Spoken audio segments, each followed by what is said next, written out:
আপনি যে কাজই করতেছেন না কেন সেই কাজের পাশাপাশি আপনি নতুন কোনো কাজ শেখার চেষ্টা করেন। সেটা যে কোনো কাজই হতে পারে সেটা আপনার অফিসে যে কাজ আপনি করেন পাশাপাশি আপনি অন্য কোনো কাজও স্কিল ডেভেলপ করতে পারেন, যে আমি এই কাজটা শিখে রাখতে চাই।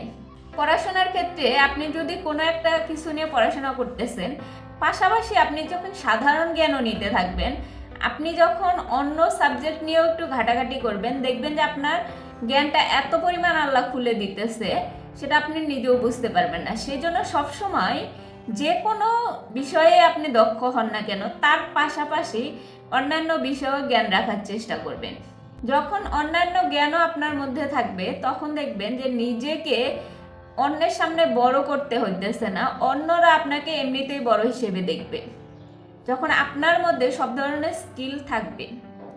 এই জন্য নিজেকে পরিবর্তন করতে চাইলে, যে কোনো ধরনের স্কিল অর্জন করতে চাইলে নিজেকে এখন থেকেই তৈরি করুন, নিজের সময়টাকে তৈরি করুন, নিজের সময়টাকে বাঁচান।